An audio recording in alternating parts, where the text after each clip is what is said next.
Welcome to the Breaking 90 podcast, where we talk about all things sustainable fat loss. We take people on 90-day journeys to creating fat loss forever.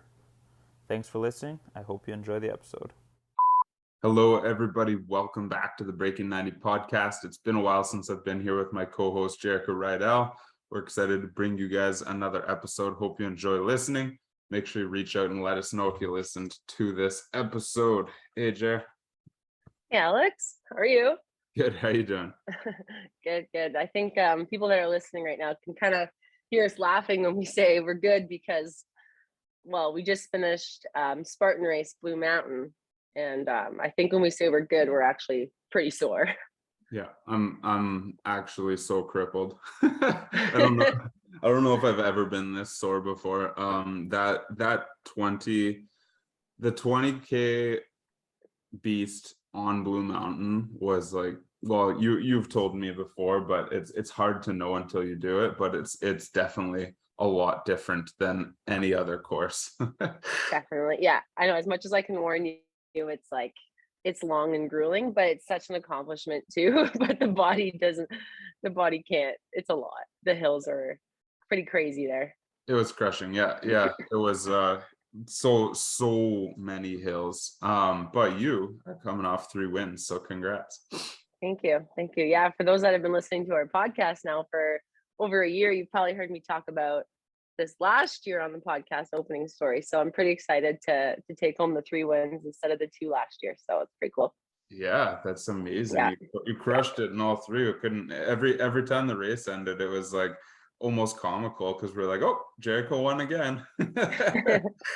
Yeah, well, now my body's like, what in the world did you just do to me? That's It okay. wasn't. It's okay. It's good. Like, and that's what I want to talk about actually shortly. It's good to push out of your comfort zone. Like, I can say that I train regularly and I work out and I eat pretty well and I do things. I definitely train with intention for these things, but no matter what, doing 3 races in 2 days to this distance is totally out of my body's comfort zone for sure. So it's good to do those things once in a while, but now to expect quite a few days of recovery and soreness that's happening. I agree, and that's like you and I talked about it. I was definitely untrained or underprepared for that 20K race. The 5K felt great. I've been training a lot of like 5 to 10K distances, so I knew that was going to feel good. I haven't been training a lot of 20K distances, but to me it's important to, like you say, push your comfort zone once in a while because it's too easy just to get comfortable and coast, right? So I need to put these things throughout my own journey to make sure that I keep myself honest and remind myself where I'm at and where I want to be. I'm glad you said that. It's the where you want to be. You don't have to go into these, whatever this may be, and I'll get into detail shortly, but you don't have to go into these events or any things that out of your comfort zone and expect to crush it. It doesn't always have to be I'm prepared and I'm ready, Totally. right? We can do these things and be like, okay, this is where I want to be next year, or this is how I want to do. So I think it's great to do these things once in a while. And this is exactly what I want to dig into today. Yeah, the only thing I'll add there, like I love how you said that because obviously you came out with 3 first place victories, which is huge. I went into that 20K with like a goal of finishing. Like that was my accomplishment, right? I was like, I need to finish this. I need to do this to show myself that I can do this. And for people listening to this, where it's like, because I know a lot of people get in that mindset where it's like, well, why would I compete in something if I'm not going to do well? Well, it's not always about coming first or doing really well. Sometimes it's about proving to yourself that you're capable of something on another level, right? And for you, that meant that you had to beat your times and scores from last year. For me, it was like, yeah, I needed to finish this. That's what I needed to prove to myself. Exactly. And chatting with you, and I had multiple friends at this event, and some of their stories were pretty cool too. Like 2 years ago, they would have never even stepped foot in a single gym, let alone 2 years from now, they've been going to a gym and now they're stepping foot on their first obstacle course race, which to them seems like doesn't even, it's taught they were 2 years ago. And it's been pretty cool to see everyone's journey, and it's just the accomplishment of just finishing and then now setting new goals for the next one or whatever it may be. Yeah, I mean, once you've done it once, it's you've got a baseline now. So we'll see if they're, I don't even know if they're planning on doing Blue Mountain again next year by the sounds of it. Have you heard? No, I have no idea. We never know until they usually release in a few weeks, I think, for 2023. So yeah, so we'll see if they do it again. But we've got a baseline now. You're gonna have a hard time topping first place. Yeah, I'm actually gonna try and go elite next year. So we'll see what happens. You have to. Yeah, no, I have to. Good for you. So oh, sorry. Go ahead if you're on. No, I was just gonna say, I want to tie this into some of our clients and some of our listeners, because typically when we're on this podcast, or typically as coaches, when we're presenting, I don't know, maybe new exercise programs or new nutrition ideas to our clients, we say, what's realistic for you, or what is doable and manageable, and what sounds, we kind of talk about our bare ass minimums a lot with our clients, right? And a bare ass minimum is kind of like what is achievable for you, and what is almost, in quotations, comfortable. Like, what can we achieve this week, this month, this year, whatever we're doing when we're setting our goals. And with a sustainable health, fitness, nutrition program, that is what we want, right? We want sustainability. We want things they can achieve, so that when they achieve them, they feel great and then keep wanting to achieve more goals. But once in a while, we like to throw these little challenges or things that are out of their comfort zone. And for those that are listening, for Alex and I, that was, for me, it was doing 3 Spartans. For Alex, it was finishing the beast. And it doesn't have to be some crazy big event that you thought maybe you wouldn't be doing in X number of years from now, but it might be going into the weight room when you're used to being in the cardio zone. It might be running a little bit in your walks today. Like, these things are out of our typical comfort zone if you're listening, and that's kind of what I'm trying to push us towards once in a while. We just recently we're running right now, but we started a 6-week challenge with some of our group. Like, that's out of their comfort zone, right? They're used to a specific nutrition type of program, a specific fitness type of program with us, and now we're pushing them to something that's going to make them really be challenged for an X duration amount of time, whether it's a day, month, 6 weeks, etc. And these are so good to do once in a while. And I really want to get into the different reasons that this can help us in our journeys. So just quickly on our 6-week challenge. So it's something that we do a couple times a year with our clients, and it's a pretty restrictive nutrition regimen that encourages some rapid fat loss and helps you break through plateaus, is what it is. And I get a lot of questions about why we do certain things throughout the challenge, because there's different days, and there's even day 1, the only thing you can eat is fruits and vegetables. And people ask me often, like, why do we do this? Well, a huge part of it is pushing your comfort zone, learning how to make this work and what you're capable of. Like, it's not like there's a magic formula where just because you only ate fruits and vegetables for one day, you're now going to be way more successful for the next 6 weeks. That's not all the case. I want you to push your comfort zone and see what you're capable of, so that you can do this. Yeah, exactly. And I had one of our clients the other day say, send me a video of like the weight room, and it's like, this is where I want to be, or this is what I want to get to. And it's like, hey, let's do it. Like, and then this can open so many more doors, right? Just anything that's out of your comfort zone, like it is like a walk versus a run versus a walk, or the weight room, or a challenge. Now that you can do that, it's like, okay, what's next? Or what am I going to achieve now that I can run, or now that I know that I can lift weights? It's like, who am I going to be in the next year from now? And just the doors that it opens, or the creativity that it kind of flows through. It's so cool to see what one little decision or one, like, I guess, challenge can do, which the doors that'll open later in life. So for those of you listening to this, because I know there's somebody listening to this, because I hear this all the time, that are going to do something once they get in shape, do it now. Push yourself now, right? Like maybe don't do something that's going to cripple you, but do, like, if your goal is to run a 5K once you get in shape, go do the 5K now. If you have to walk that entire 5K, that's awesome. accomplish it so that you have a realistic idea of what you're capable of right now and where you can improve going forward. I hate when people want to wait until they get somewhere to do something, because the truth is you're never going to feel like you've gotten there. You're gonna 1 year from now, you're gonna be like, yeah, but I could still be better. And we're always gonna feel that way. And without forcing ourselves to push our comfort zone, it's really easy to just sit back and coast. That's really cool. I'm glad you said that. And it's almost like a baseline. Like go out and Totally. do it now. Get your baseline, or you know how we do our measurements at the beginning, or whatever your baseline measurement is. That's really cool. And just listening to you say that makes me think of how much I regret not either writing down, you know, my run times, or not writing down my weights I used to lift X number of years ago, because it's like, you're right. I get that mentality of, well, I should be here. I should be better. Or why am I not lifting this? And it's like, well, Jerrika, like 5 years ago, you couldn't even lift whatever, or you couldn't even run this. So it's, it's nice to have those baseline numbers, because mentally, the more you get into it, the more you just want to be better. You just have these other expectations for yourself. So, um, yeah, it's pretty challenging. We even hear it from a nutrition standpoint, people looking to join our program. They're like, well, I need to clean up my diet a little bit before I start the program, because that, like, it would be too big of a change right now. Like, push your comfort zone, try it. I think you'll surprise yourself. We do believe in a really sustainable approach, so we're not gonna flip your life upside down overnight and make you change everything you're doing. But like, if you're motivated, today is the day. Get started.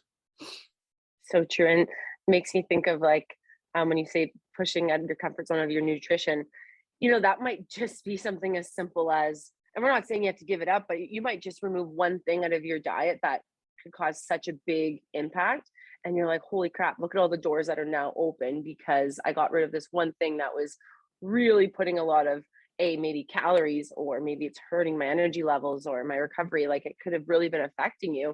And now it's like, boom, I feel amazing just by doing one small thing that was out of our comfort zone. Yeah, for a lot of our listeners, that's going to be wine. I mean, I talked to enough of you guys that I know that this is going to be wine for a lot of you.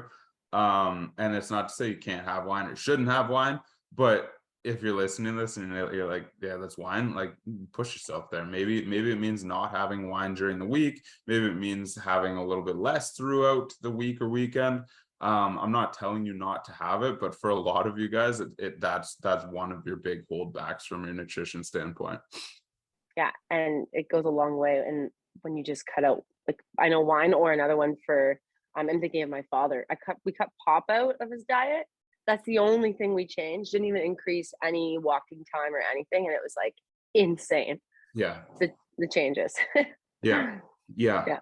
I've got another topic I want to kind of cover on that in a future episode too, actually. So it's interesting to that. But Cool. the last thing I want to add to this, because I know this is something that Kelly and I have talked about a lot, but how much of a role do you think mindset plays here In the in pushing your comfort zone? comfort zone. So Oh going my into gosh, big time. yeah. Yeah, I agree. And I think it's cool to hear it from somebody like yourself. You're obviously super athletic. And I think a lot of the times people think that just improving body composition, strength, power, athleticism is enough. But I think it's really important for people to hear that mindset, even on like your level, plays a massive role. Massive role in just for taking the first step. Like if you cannot even take the first step in stepping out of your comfort zone without a mindset of wanting to do it. Before we even get to the actual doing it and the mindset that happens, and I will touch on that because especially this weekend, my mindset was all over the map. But just before you even get to stepping out of your comfort zone, and again, at any level or any realm of whatever that comfort zone is, you have to be able to take the first step. And that is preparing yourself mentally for it. And that's hard, right? And that might be sometimes having that accountability person to talk it out with, or a coach to actually, or even yourself, but or writing it down, verbally seeing it or verbally saying it, to like actually have it on paper to be like, okay, this is something I want to do. That really helps my mindset. Because if I just think about it often, it's just not much of an accountability for myself. So to write it out and be like, okay, this is something that I want to achieve, no matter how difficult it's going to be. And this is what could possibly be the outcome, right? I might see more changes physically, or I might open new doors for what I want to experience next year. Like I try to write down possible outcomes because that helps positively affect my mindset. And in any situation like this, those limiting beliefs are going to start creeping in, right? Like you said this weekend at Spartan, your mind was all over the place. Well, that's super normal. Everybody's going to have these limiting beliefs. Have I trained enough? Should I be here? Do I deserve to be in this spot? Like that's human nature. Those limiting beliefs are going to creep in, and they're going to try to move you from your path. And that's a huge part of this journey, is learning how to talk positively to yourself and keep yourself in a positive mindset, so that you can keep moving forward. Because like we talk about that whole health approach a lot, but if our mind game is in the gutter, this journey is going to be really friggin' hard. Absolutely. But it's human nature to, like we say, we want to be able to think positively and train our minds to start thinking in more of a positive way, but it's also human nature to have those dips, especially at the hardest points, right? When I'm thinking about myself, at kilometer 12 or 13, and I'm physically toast, like I'm done, and my mind starts to creep into somewhere where you don't want it to be. It's like, this is hurting, and you start all the little spots that are like chafing and the blisters that Alex was talking about. Like you start focusing on these things that in the grand scheme of things don't really matter, but at the time they seem like so much more of a bigger deal. And, I'm thinking about clients in the 6-week challenge. They're probably hitting that 3:00 afternoon lull where they're normally getting cravings, or they're tired, and it's like where they just want to grab something convenient. And it's like, those are the moments when your brain's starting to, it's going negative. We have to have a tool. And for each of us, that's going to be something different to get us out of that. And for me, it seems so silly, but when I'm out there and I'm starting to creep into somewhere I don't want to be, I start singing. Like music is it gets me out of anything. So I'm just like singing the most random stuff just to keep my mind from creeping there. That's awesome. There was a couple points in that beast where my muscles were cramping, my quads were cramping, and like walking up that hill seemed impossible. Whereas like the ideas of, well, maybe I don't need to finish this, are sneaking in like big time. The thing that always keeps me going is thinking of like Emerson, right? Like I've got a young kid, he's 5, who's looking up to me, and it's like, I need to finish this to set an example, because I wouldn't want him to do some, I wouldn't want him to see that, oh, like it's okay to sign up for something like this and not push through. And don't get me wrong, if you're injured or something like that happens, that's completely different. But that's the one that always in the back of my head, it's like, I got to do this to set a really good example here. And I think a lot of our listeners want to set a good example for their families too. Just a really quick funny story, and then we'll wrap this up. There was a point on that race where a snake popped out and scared me. It was just a little garter snake, and I wasn't expecting it. It scared me. I was like, oh. And in my, like, instantly in my head, I was like, would it be the worst thing if that was like a venomous snake I got bit and it had to get taken off this course? Those are the thoughts that go through our heads, and that's seriously a good example, because it doesn't, at the time, now we're laughing about how silly this is, but it's real, and that's literally the thoughts that go through our brain. Yeah, because like if I got bit by a rattlesnake, everybody would be like, oh my God, I feel so bad for you. Nobody would be like, oh, I can't believe he didn't finish. It's so true. Or it's like, yeah, I just think about any situation. I was running one time, and it's like, it was so hot, and you rolled your ankle. It's like, okay, an injury, perfect. Like I can get out of this. But then a snake story would be a much better story to tell someone. Yeah, it's pretty funny that my mind went there. All right, we'll wrap this one up. If you guys have questions, or this really resonated with you, though, I'd love to hear from you guys. Do you have a closing tip for us, Jay? Yeah, it's super random. It's a kitchen tip. Back to a kitchen tip today. just want to remind everyone, I'm not sure if I've used this before, but the benefits of just having frozen veggies. I feel like maybe Alex is someone who's talked about this in the past, but it's been a game changer for me, especially in this transition of seasons. And so a lot of the fruits and veggies are kind of in between, in and out of season. They go bad pretty quick. I've been using frozen veggies and just throwing them in a pan, and with rice, it's been a game changer for me to get my veggies in. This is coming from someone who really struggles with veggies, so I'm totally honest. I really don't enjoy them, so yeah, that's been my kitchen tip lately. That's awesome. Yeah, they're It's a good lifesaver. reminder. People are like, when people are like, "Oh, I didn't have a chance to get to the grocery store, so I didn't get my veggies today." Like, you should always keep some frozen veggies in your freezer for Yeah, those times. Awesome. definitely. Thanks for listening, guys. Make sure you share this with anybody that you think is going to find it helpful. If you guys can take a picture wherever you're listening and share it to your Instagram story and tag us in it, that's massive for us. That's the best way to get the news out about this podcast and get more people listening to it. So thank you guys for being here. We appreciate it. Hope you found it helpful, and we'll see you on the next episode.